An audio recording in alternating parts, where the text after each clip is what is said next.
In this video, we're going to discuss the universal law of gravitation.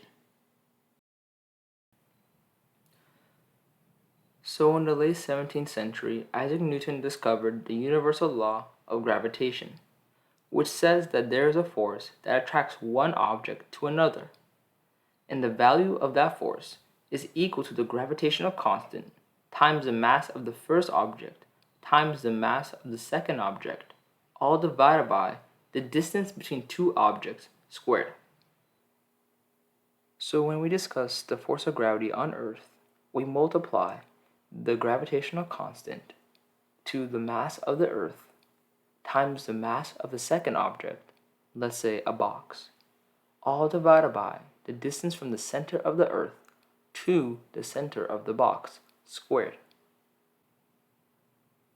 So you may be thinking, the way gravity is defined, according to Newton and by this formula, is that there's a gravity between any two objects. And if so, why don't I feel an attraction between me and the table? And the answer to that question is that the gravitational constant is an extremely small number.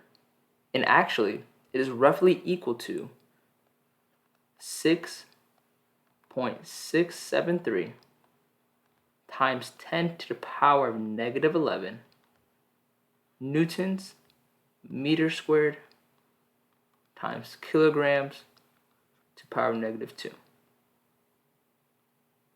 So if you were to calculate the gravitational force between you and the table, the gravitational force would be so small that other forces would overcompensate this attraction, such as the force of friction between the table and the ground, the force of friction between you and a chair, and many other forces. But yes, there is still a force of attraction between you and your surrounding objects. However, you may not perceive or feel it.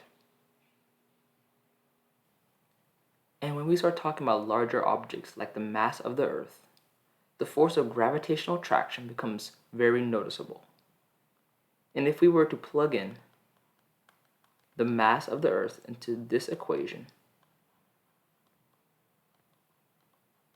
times some other mass on the surface of the Earth, all divided by the distance from the center of the Earth to the surface of the Earth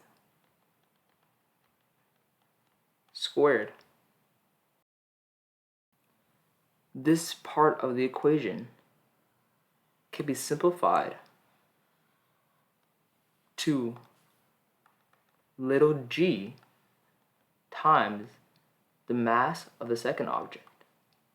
And yes, this little g is the same g we've been working with for the past couple units, and is equal to 9.8 meters per second squared.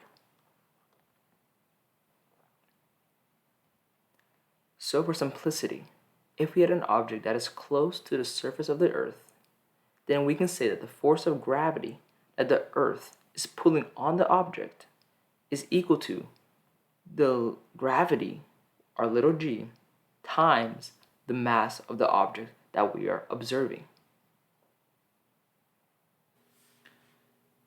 Now, one last thing I want to talk about is, let's say we had a box on the ground that had a mass of 10 kilograms, and we want to find the gravitational attraction between the box and the Earth.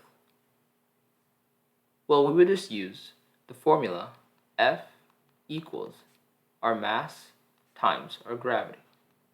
And we can plug in our mass, which is 10 kilograms, times the gravity, which is 9.8 meters per second squared, to get that our force is equal to 98 newtons.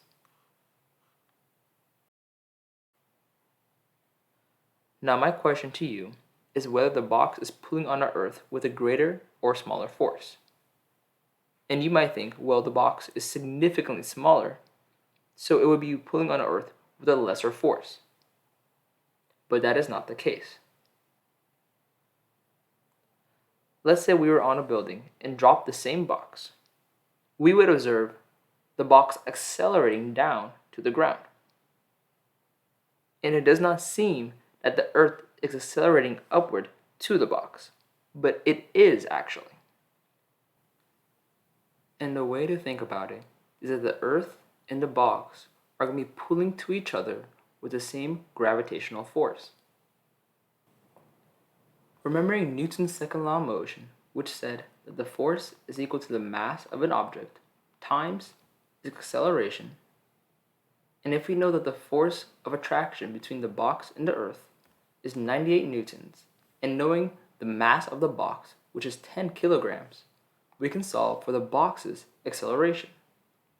So we have 98 newtons equals the mass of the box, which is 10 kilograms, times the acceleration of the box. And if we divide each side by 10 kilograms, we will get that the acceleration of the box is equal to 9.8 meters per second squared. And now, if we solve for the Earth's acceleration, because remember, I said the box is going to be pulling on the Earth with the same force of attraction, we will have 98 newtons equal the mass of the Earth, which is some extremely large mass, times the Earth's acceleration. And if we solve for the Earth's acceleration, we are going to get some extremely small number.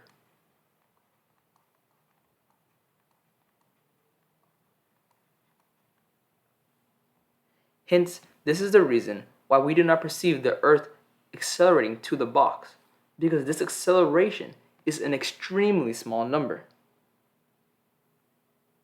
So what I want you to take away from this problem is that an object on Earth is going to be pulling on the Earth with the same magnitude as the Earth pulling on the object. So in recap, the universal law of gravitation states that there is a force that attracts one object to another object. And that force is equal to the gravitational constant times the mass of the first object times the mass of the second object, all divided by the distance between the centers of the object. And the gravitational constant is roughly 6.673 times 10 to the power of negative 11 newtons meters squared kilograms to the power of negative 2. Thank you for watching this video and hope to see you next time.